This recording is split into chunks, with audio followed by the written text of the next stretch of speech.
Welcome to our channel. Today we how to verify bridge transfer status on Wormhole step by step clearly. To verify bridge transfer status on Wormhole, begin by navigating to the Wormhole website. Locate the bridge option in the main menu. Click on Bridge to access the transfer interface. You will see a field labeled transaction hash or TX hash. Enter the transaction hash associated with your transfer in this field. Click the Check Status button to initiate the verification process. Wait a moment for the system to retrieve the status of your transaction.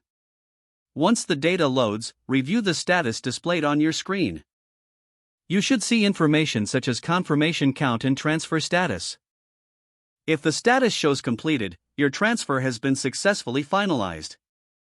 If the status shows pending, your transfer is still processing. For additional details, look for timestamps and any relevant error messages.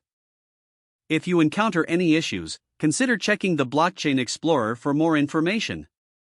Alternatively, you can reach out to Wormhole support for assistance. This process ensures you stay informed about your bridge transfer status. If the page does not load, refresh the browser or try again in a private or incognito window. Make sure you are using the correct email address, then retype it carefully to avoid small typos. If your password is not accepted, use the reset option and create a new strong password you can remember. Check your spam folder for verification or security emails, then complete any requested confirmation steps. Enable two-factor authentication if available to improve account security and reduce unauthorized access risk.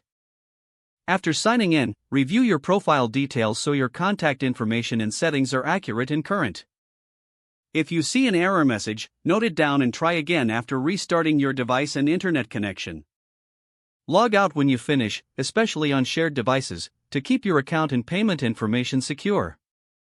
If the page does not load, refresh the browser or try again in a private or incognito window. Make sure you are using the correct email address, then retype it carefully to avoid small typos.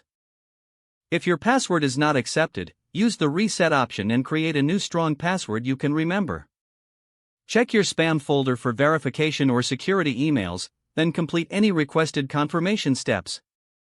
Enable two-factor authentication if available to improve account security and reduce unauthorized access risk. After signing in, review your profile details so your contact information and settings are accurate and current.